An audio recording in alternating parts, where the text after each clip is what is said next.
carta que aos Hebreus, no capítulo número 9. Hoje de manhã nós falamos sobre o capítulo 10, e agora à noite nós vamos falar com os irmãos do capítulo 9 de Hebreus. Fazer uma leitura, eu vou ler a Bíblia com vocês. Isso é chamado de pregação expositiva. Qual que é a vantagem da pregação expositiva? É que ela não deixa o pregador ficar variando, falando muita coisa que é da cabeça dele, mas o mantém preso à palavra de Deus e deixa que a palavra fale. Então nós vamos deixar a palavra de Deus falar conosco hoje na carta aos Hebreus, no capítulo número 9. Daqui a pouco nós vamos cear, então nós vamos falar algo que tem a ver com a ceia. Hoje falamos no capítulo 10 pela manhã, e agora vamos falar no capítulo 9.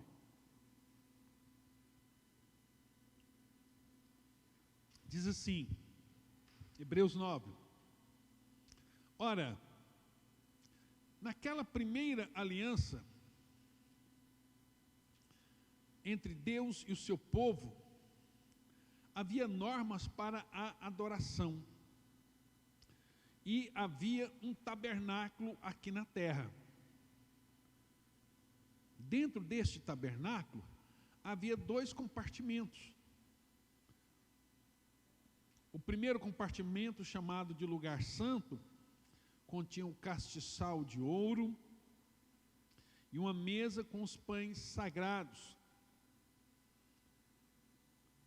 Depois havia uma cortina, e atrás da cortina, um compartimento chamado Santo dos Santos. Nesse compartimento havia o altar do incenso, também de ouro, e a arca da aliança, inteiramente coberta de ouro puro. Dentro da arca estavam as tábuas da aliança, um vaso de ouro com um pouco de maná, e a vara de Arão que floresceu.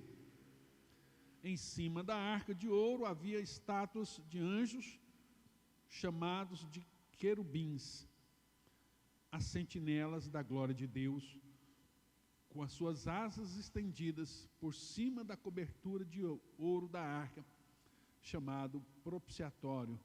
Mas basta destes pormenores. Então basta. Então vamos resumir tudo que ele falou aqui. Lá no deserto, quando o povo saiu do Egito e foi para o deserto, Deus falou para a nação construir um tabernáculo, um lugar onde ele se revelaria. E nesse tabernáculo, era um tabernáculo móvel. Então, onde Deus falava assim, edifica, que era uma tenda. Coloque a tenda nesse lugar. Aí, em volta do tabernáculo, você tinha a nação das tribos, eram 12 tribos. Então 3 tribos ficavam ao sul, 3 tribos ao norte, 3 tribos a leste e 3 tribos a oeste, né? Eu errei aqui, né? A colocação, né? Norte, sul, leste, oeste. Ok? Então as tribos ficavam acampadas em volta do tabernáculo. Este tabernáculo, ele tinha uma cerca em volta dele, e dentro tinha uma barraca. E essa barraca, o que ele está dizendo aqui, tinha 2 compartimentos. O primeiro compartimento era chamado de lugar santo, ou santo lugar. Era o lugar onde você tinha os pães da propiciação, vocês tinham castiçais de ouro, que tinha as lâmpadas ali, que eles tinham que colocar o óleo lá continuamente, né? Você tinha o incensário, e os sacerdotes entravam ali todos os dias para colocar o óleo, para que não deixasse que aquela chama apagasse, para colocar o pó aromático, que era o incenso para queimar. Então era um lugar que ficava ali perfumado o dia inteiro. O segundo compartimento tinha uma arca, uma caixa de madeira. Essa caixa de madeira era toda revestida em ouro, era toda banhada em ouro. E dentro dessa caixa tinha os 10 mandamentos que Deus escreveu com a própria mão, 2 tábuas. Cada tábua tinha 10 mandamentos. Então era a primeira e a segunda via do contrato que Deus havia feito com o homem. E havia uma vara, que era o cajado de Arão, era uma vara seca, que brotou flores, né? Quando Deus escolheu Arão como sumo sacerdote, esse foi o sinal que Deus deu lá, quando as tribos questionaram a autoridade de Arão. Então Deus mandou fazer um teste, mandou cada tribo eleger um sacerdote, escolheram 12 sacerdotes, e Deus falou: amanhã vocês vêm aqui, a vara que amanhecer florida é o sacerdote. Então, no dia seguinte, a vara de Arão estava cheia de botões de rosa, um pedaço de pau seco virou rosas, né, flores. A vara de Arão cheia de flores estava guardada dentro dessa caixa. E dentro dessa caixa tinha um potinho de ouro também. E dentro desse pote de ouro tinha aquele maná que caiu do céu. Eles pegaram os maná, uma porção de maná, e colocou ali e guardou. E eles essa tampa também toda banhada em ouro, e em cima dessa tampa tinha 2 anjos. Um anjo olhando para o outro com as mãos estendidas e as mãos tocando a mão do outro. Então, essa era a tampa que era chamada propiciatório. Deus falou assim: olha, quando eu for falar com vocês, eu vou falar neste lugar, no Santo dos Santos, e eu vou me revelar no meio dos 2 anjos. Então tinha 2 anjos, suponho que esse aqui é um anjo, é a figura de um anjo, está o anjo com as mãos estendidas, os 2 anjos se tocando, e Deus falando: aqui no meio dos querubins eu vou me revelar para vocês. Então, quando Deus vinha numa coluna de fogo, uma coluna de fogo bem grande, e essa coluna se revelava aqui a partir desses anjos, onde Deus se revelava. Então, agora, tudo isso que eu falei para vocês, isso foi construído. Agora, isso é apenas uma sombra de um tabernáculo que existe no céu. No céu existe um lugar santo, um lugar de adoração, onde Deus se revela, onde os anjos estão ali dizendo: santo, santo, santo é o Senhor Deus Todo-Poderoso, a terra está cheia da sua glória. Os querubins estão ali adorando a Deus o tempo inteiro, de eternidade a eternidade. É um lugar de adoração plena, onde os anjos adoram a Deus, onde os santos que estão lá adoram a Deus. É um lugar de comunhão, é onde Deus se revela lá no céu. Então, existe um tabernáculo no céu, e Deus mandou fazer a cópia do que havia no céu, um tabernáculo na terra. Só que o tabernáculo terreno é bem simplório. A Bíblia fala que ele é uma sombra. Então, a sombra, você não consegue ver a cor. A sombra de uma casa, de um carro, geralmente você vê a sombra de um carro, não dá para saber que carro que é, a cor do carro, a potência desse carro. Você sabe que é uma sombra de um carro. A sombra de uma casa, você vê, mas você não sabe como que é essa casa, quantos quartos ela tem, se há varanda, quantas janelas, quantas portas, né, o que tem de utensílio nessa casa. É uma sombra, é só para você ter uma noção.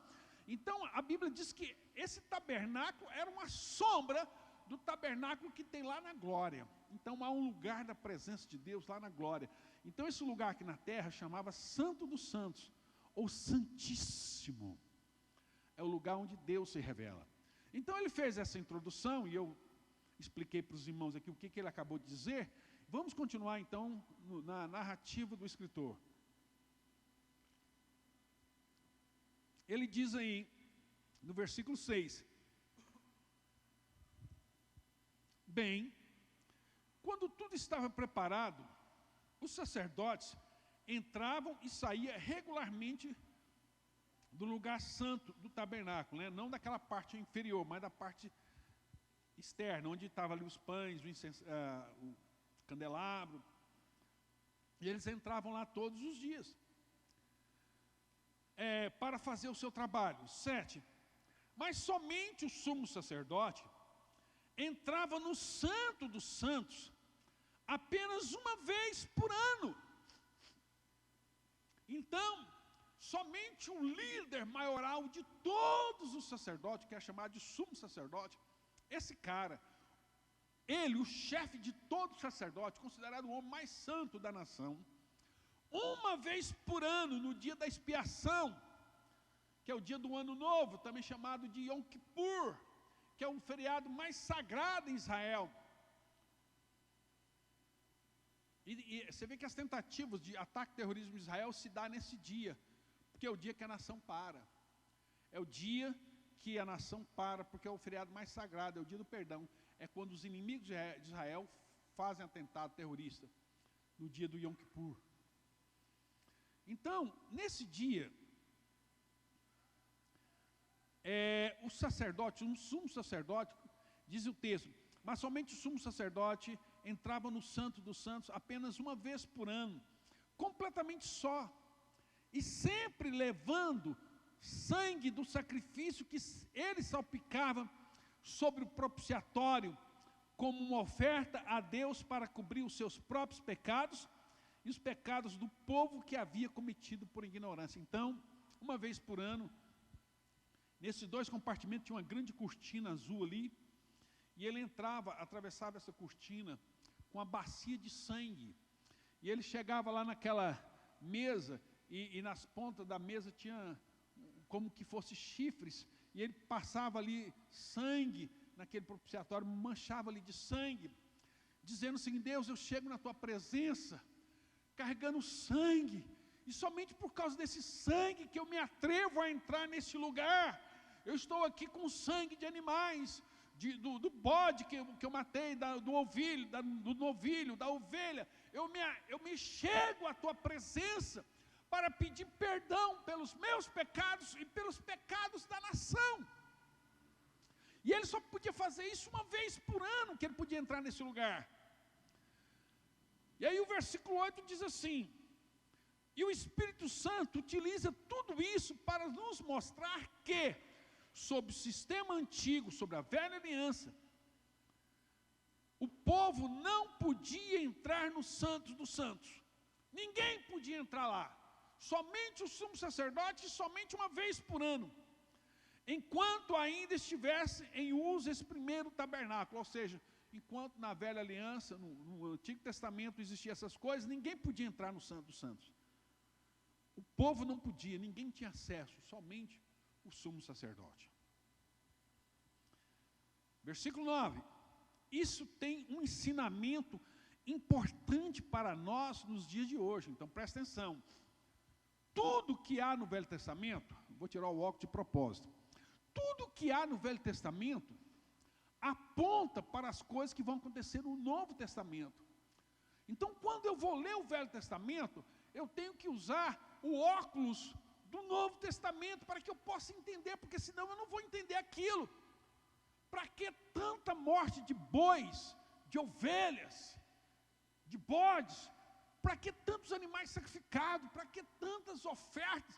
Para que tudo aquilo? O escritor dizendo, tudo aquilo é uma simbologia, é uma sombra daquilo que ia acontecer lá no Novo Testamento.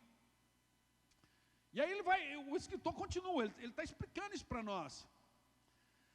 Ele diz, 9, isso tem um ensinamento importante para nós nos dias de hoje. Porque no sistema antigo, no Velho Testamento, né, ofereciam-se ofertas e sacrifícios. Porém, estes não conseguiam purificar o coração do povo que os oferecia. Então, apesar do sumo sacerdote ir lá, com uma bacia de sangue de um boi, oferecendo o sacrifício para Deus, pedindo para Deus perdoar o pecado da nação. Deus perdoava o pecado da nação. Daquele ano, do ano passado, né? Começava o ano novo, então todos os meus pecados do ano passado foram perdoados. e agora os que eu vou pecar esse ano, ano que vem eu tenho que voltar aqui de novo e repetir tudo de novo. E ele está dizendo que esse sacrifício, esse sangue, não podia purificar o coração do povo. O povo fazia isso, terminava aquilo, o povo voltava a pecar.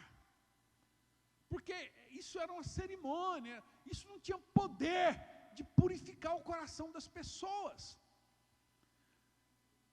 Aí, versículo 10, ele continua: pois o sistema antigo, o Velho Testamento, tratava somente de certas cerimônias relacionadas a comida, bebidas e purificação com água. O povo precisava guardar esses regulamentos que o ajudariam a sustentar a situação até que viesse um novo e melhor caminho da parte de Deus.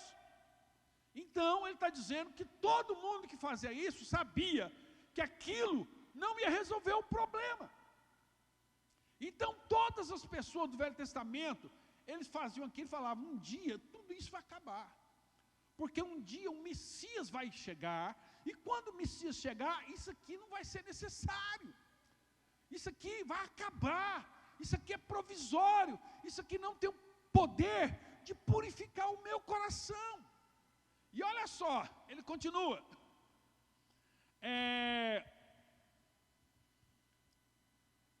versículo 11: quando Cristo veio como sumo sacerdote desse sistema melhor, então quando Cristo veio e veio na nova aliança, que nós agora temos, que é o sacrifício de Cristo na cruz do Calvário, ele entrou, agora presta atenção, ele entrou naquele tabernáculo no céu. Então você lembra quando Cristo ressuscitou e Maria Madalena chegou para ele e ela foi tocar, ele disse: não me toque ainda, porque eu não apareci perante o meu Pai ainda. Então quando Jesus ressuscitou, a Bíblia fala, olha só, irmãos, que Jesus ressuscitou, ele pegou uma bacia com seu sangue, preste atenção, Jesus pegou uma bacia com seu sangue e foi lá no trono da graça, lá na presença de Deus, lá na habitação de Deus, lá no céu, carregando o seu próprio sangue, e apresentou o seu sangue diante de Deus. E olha aqui o que a Bíblia está dizendo acerca do que Jesus fez por nós.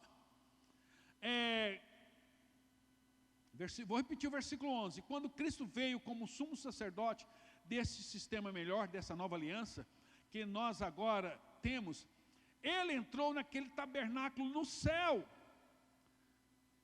maior e mais perfeito, que não foi feito por homens, nem faz parte desta criação, é algo que Deus mesmo fez lá no céu, lá na presença de Deus. E uma vez por todas,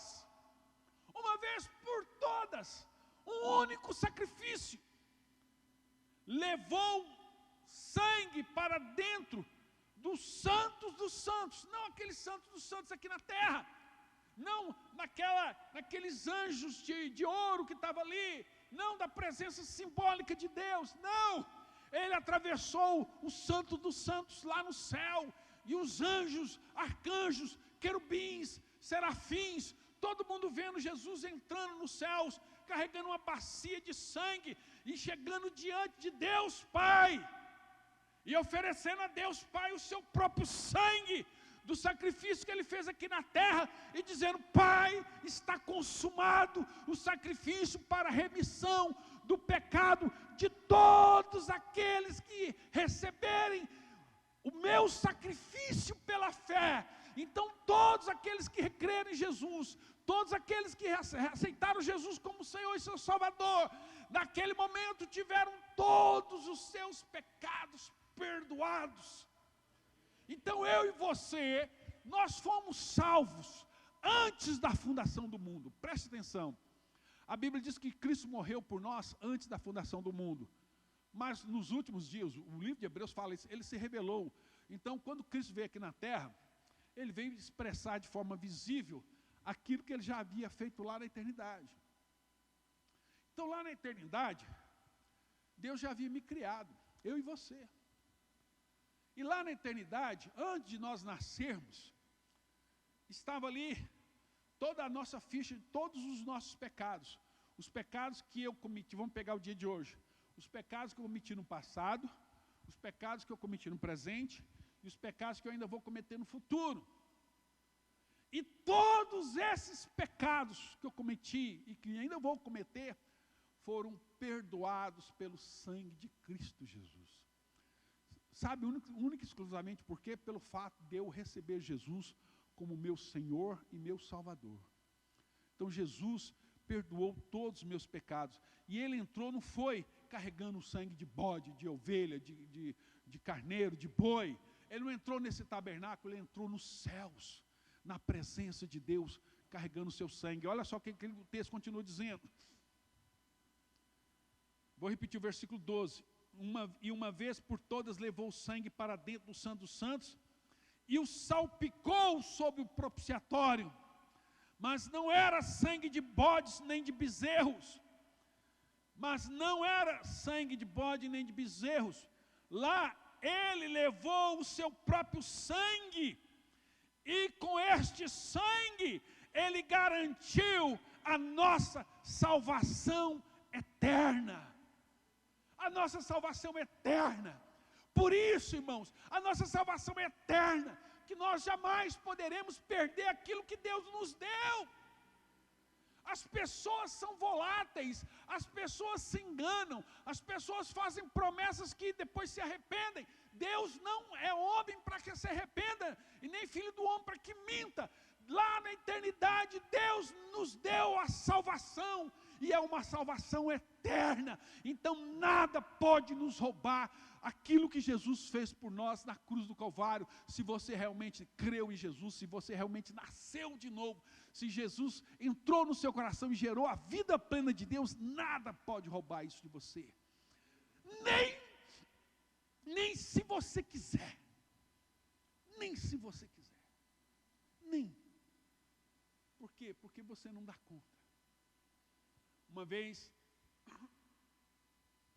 um camarada chegou para mim e a mulher dele acabou com o cara.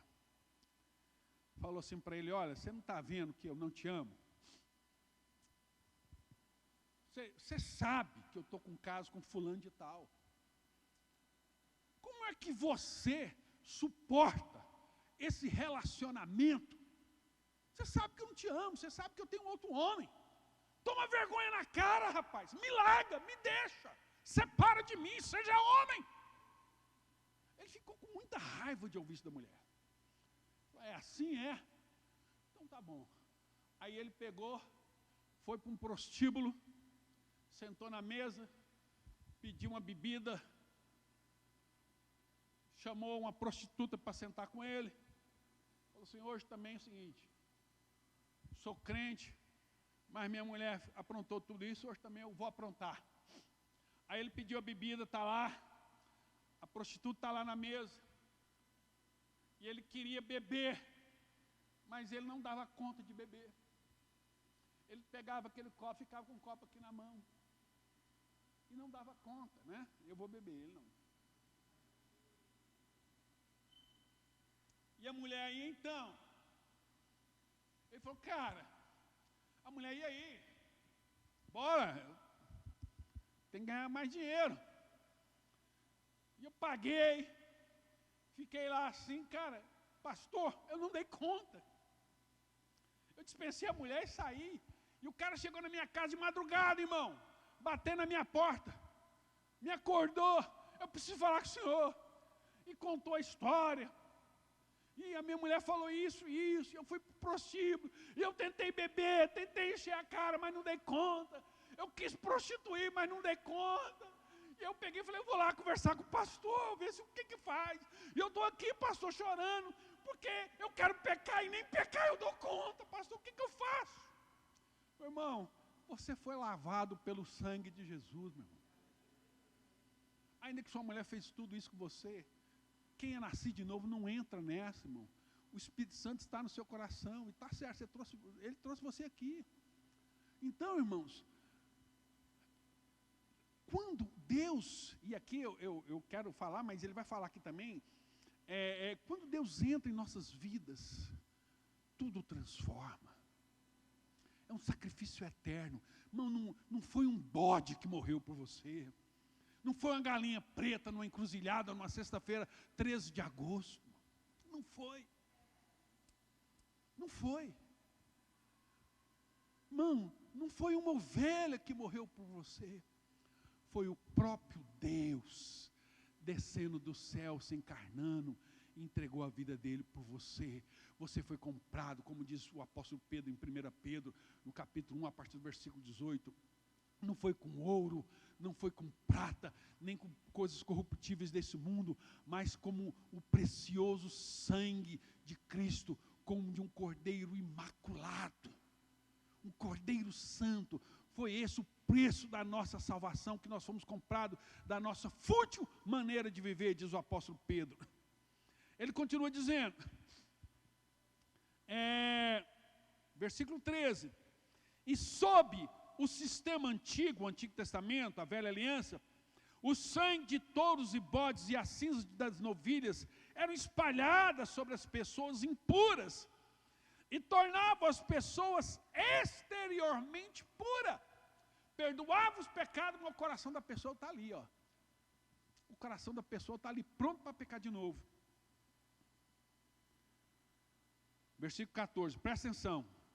Quanto mais o sangue de Cristo transformará as nossas vidas e os nossos corações, o sacrifício dele purificará a nossa consciência de atos que levam à morte e nos faz desejar servir ao Deus vivente, pois com a ajuda do eterno Espírito Santo, Cristo de bom grado entregou-se a Deus para morrer pelos nossos pecados. Ele que era perfeito, sem uma única falta ou pecado. Então o que a Bíblia está dizendo aqui? Que o sacrifício de Cristo não só purificou a gente por fora, mas purificou a gente por dentro. Purificou. Sabe o que é purificar, irmão? Purificar é mais profundo que perdoar. Quando Davi pecou com Batseba, no Salmo, ele escreveu o Salmo 51 falando da situação dele depois que o Espírito Santo o confrontou. E ele diz assim, ele pede perdão, mas depois ele fala, purifica-me do meu pecado e ficarei limpo. Purifica-me. Irmão, purificar é mais profundo do que perdoar. Porque quando Deus perdoa, Ele limpa completamente todo o meu pecado. Mas quando Deus purifica, é mais profundo. Purificar é arrancar a raiz daquilo que nos faz pecar.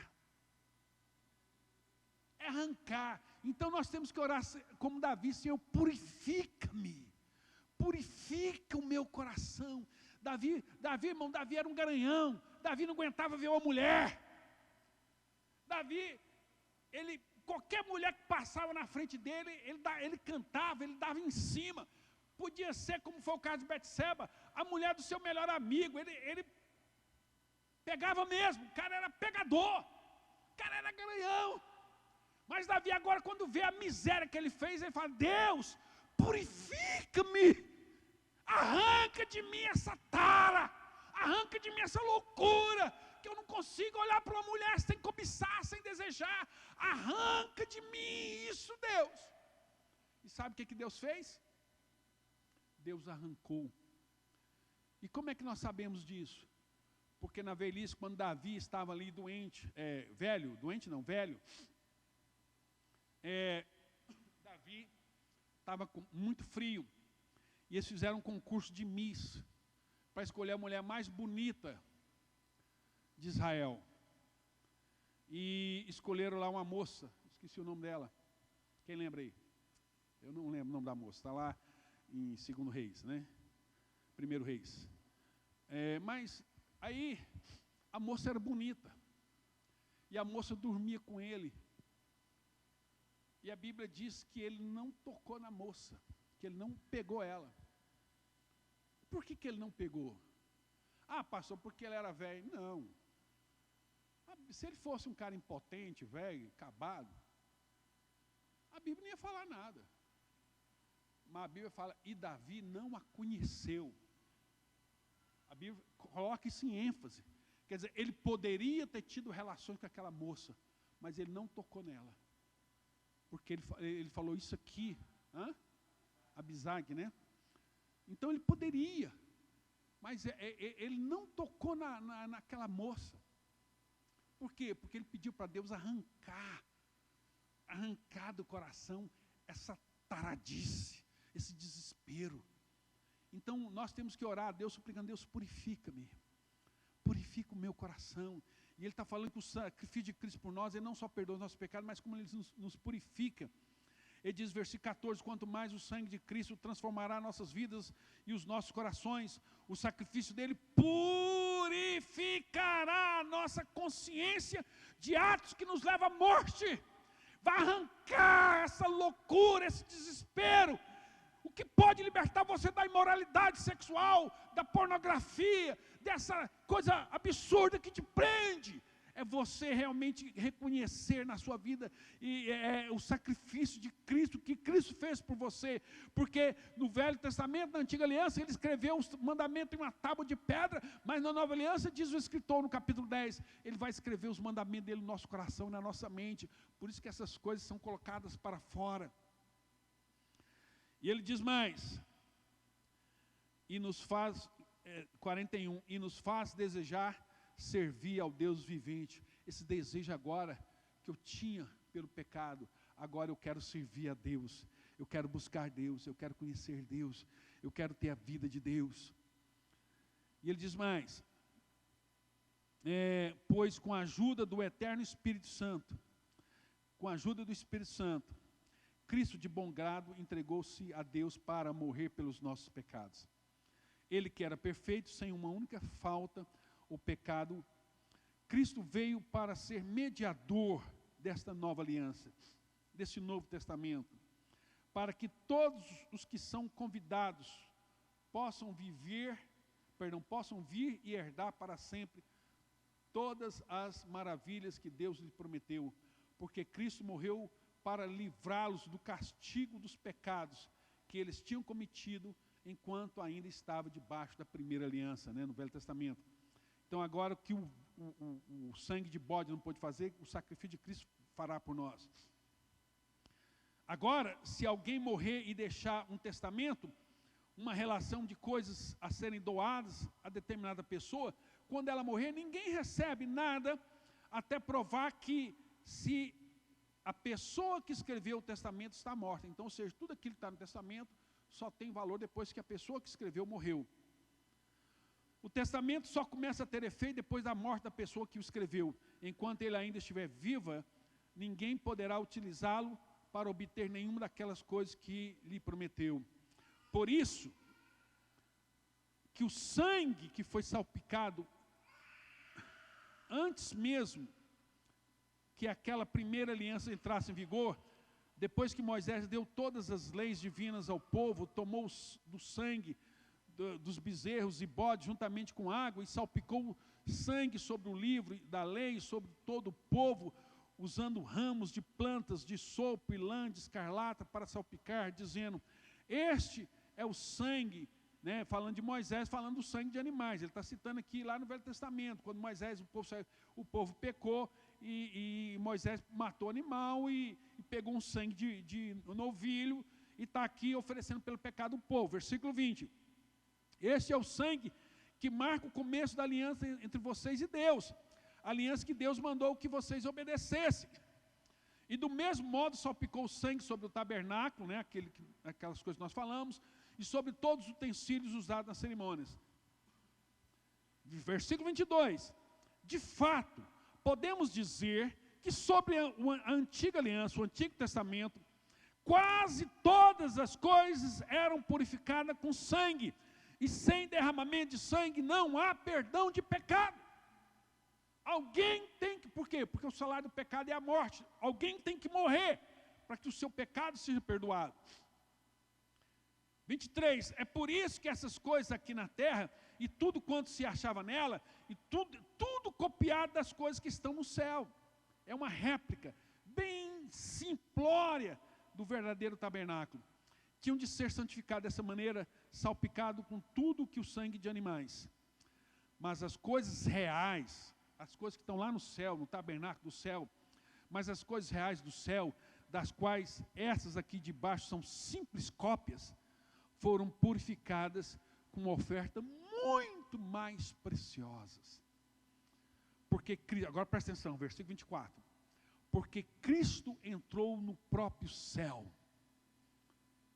Então, quando Cristo morreu e ressuscitou, Ele pegou uma bandeja com seu próprio sangue, e Ele adentra os portais eternos, carregando o seu sangue na presença, não de um querubim de ouro, mas dos verdadeiros querubins que estão adorando a Deus na presença de Deus e dizendo: Santo, Santo, Santo é o Senhor, o Deus Todo-Poderoso, aquele que era, aquele que é, aquele que há de vir. Um ambiente de adoração profunda que há no Santo dos Santos, lá no céu. E Jesus entra nesse lugar santo, né? Diz o versículo 24, porque Cristo entrou no próprio céu, a fim de aparecer agora diante de Deus, não diante de uma arca que simbolizava Deus, mas diante do próprio Deus, em nosso favor. Não foi no lugar terreno de adoração, não foi lá no tabernáculo de Moisés, no templo de Salomão, lá não, no templo que Neemias reconstruiu, no templo que Herodes reformou, não! É no próprio céu, na presença de Deus. Porque ele diz, não foi no lugar terreno de adoração que ele fez isso, porque aquilo era simplesmente uma cópia do templo real que está no céu. Não, porém para si, olha só, versículo 25, não, porém para se oferecer, não, porém para se oferecer muitas vezes, como o sumo sacerdote aqui na terra oferecia o sangue de animais anualmente no Santo dos Santos. Se tivesse sido necessário, então, Cristo teria que morrer muitas vezes, desde o princípio do mundo. Se o sangue de Jesus Cristo não pudesse perdoar nosso pecado, ele teria que morrer várias vezes. Mas não! Ele faz uma exclamação aqui, não, mas não! Quando chegou no tempo certo, ele veio uma vez por todas, a fim de afastar para sempre o poder do pecado. O pecado não tem mais domínio sobre nós. É isso que a Bíblia diz, aquele que é nascido de Deus, vence o mundo. Aquele que é nascido de Deus não pode viver na prática do pecado, ele não está submisso ao pecado, porque o sangue de Jesus está nele, ele agora tem uma nova natureza, tem uma nova vida, ele sabe o preço que Jesus pagou na cruz, ele tem noção, não é que ele sabe, ele tem noção, porque nós nunca saberemos, como diz a música, o preço que foi pago lá na cruz, o que custou para o Filho de Deus descer da sua glória, descer, se fazer carne, viver aqui entre nós e oferecer a sua vida como oferta pelos nossos pecados. E aí essa pessoa que tem esse entendimento, que sabe, que tem noção do que foi o sacrifício na cruz de Cristo, não pode viver escravo do pecado, irmão.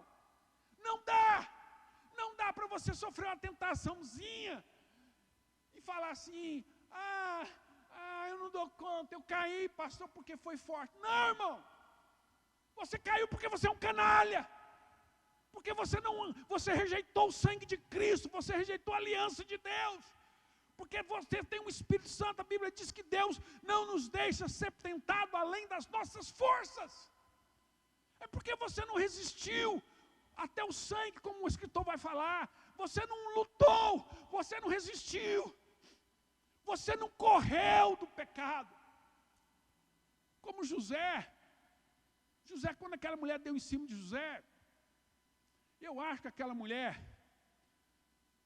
era uma mulher muito bonita, muito. Quando aquela mulher deu em cima de José José correu. Se deixar, ele estava correndo até hoje. Porque, irmão, é assim que a gente faz com aquilo que é mais forte do que nós. Ele disse, não, mas quando chegou o tempo certo, ele veio uma vez por todas, a fim de afastar para sempre o poder do pecado, mediante o sacrifício de si mesmo. Então Jesus morreu para que eu e você vivêssemos em santidade. E ele diz, versículo 27, encerrando, e tal como está determinado que todos os homens morram uma só vez. Todo mundo vai morrer, não existe negócio de reencarnar, não. Como está o determinado que todos os homens morram uma só vez. E depois disso vem o julgamento, vem o juízo. Assim também Cristo morreu uma vez só, como uma oferta pelos pecados de muitos, não de todos, de muitos. Por quê? Porque muita gente vai recusar. O sacrifício de Cristo, presta atenção, o sacrifício de Cristo tem poder para perdoar todos os pecados da humanidade. Mas nem todos serão perdoados, porque recusam o sacrifício de Cristo. Ele diz assim também, Cristo morreu uma única vez, uma vez só, como uma oferta pelos pecados de muitos. E ele virá de novo, porém, não para tratar dos nossos pecados novamente. Nossos pecados já foram tratados lá na cruz. Ele está falando, Cristo vai voltar. Ele virá de novo, não para tratar de pecados. Porque, como ele vai dizer lá no capítulo 10, se você rejeita o sacrifício de Cristo, não tem mais perdão para você. Não há perdão para quem rejeita o sacrifício, porque não existe outro sacrifício. Capítulo 10, quem quiser entender, nós falamos hoje de manhã na igreja do capítulo 10, hoje nós estamos falando do 9, agora à noite. Não há mais sacrifício para aquela pessoa que rejeita o sacrifício de Cristo. Aquela pessoa agora está condenada à perdição eterna. E ele diz, desta vez ele virá trazer salvação a todos quantos estão pacientemente esperando por ele. Ele vai vir agora para nos levar para morar com ele eternamente. Aqueles que pacientemente estão esperando por ele. Quantas pessoas estão esperando Cristo aqui? Amém. Pode dizer assim, volta, Senhor Jesus. Maranata. Volta, Senhor Jesus. Amém. O sacrifício foi grande demais. O sacrifício de Cristo é suficiente. Por isso que o sacrifício de Cristo tem poder para perdoar o pecado de toda a humanidade. Foi um preço pago muito grande em favor de todos nós. Perdoou todos os meus pecados passados, presentes e futuros. Já está tudo pago. Aí tem pessoas que falam, pastor, já que ele perdoou todos os meus pecados futuros, eu agora, então eu posso fazer o que quiser. Eu posso cair na margaça. Eu posso agora me prostituir. Eu posso aprontar, porque todos os meus pecados já foram perdoados. Pode, irmão. Isso só vai provar que você nunca recebeu o perdão de Deus. Isso só vai provar que você é um filho do diabo mesmo. Que você entrou numa religião, mas que você nunca conheceu o sacrifício de Cristo. Porque o verdadeiro filho de Deus, quando ele ouve isso, que todos os meus pecados passados foram perdoados, presente e futuro, o verdadeiro filho de Deus, ele cai de joelho na presença do Senhor e diz, Deus, eu não sou digno. Eu não sou digno de tamanha graça, de tamanho perdão. Espírito Santo, toma minha vida, eu quero viver só para Ti, Senhor. Eu quero viver uma vida que glorifique o Senhor, eu quero viver de uma maneira digna da vocação que eu fui chamado. Espírito Santo, eu quero viver em santidade. Espírito Santo, eu sou tão pequeno, tão indigno, Senhor, como é que eu recebi? Como é que Deus pode olhar para mim, tão pecador, e derramar tamanha graça? Eu quero viver toda a minha vida para Ti, Senhor. Eu quero entregar toda a minha vida para Ti. Eu quero Te honrar. Eu quero Te louvar. E agora, como diz o capítulo 10, eu posso entrar naquele lugar santo, onde Cristo ofereceu o sacrifício, lá no Santos do Santo, no trono da presença de Deus, banhado pelo sangue de Jesus, na presença inacessível, e glorificar a Deus e adorá-lo em espírito e em verdade.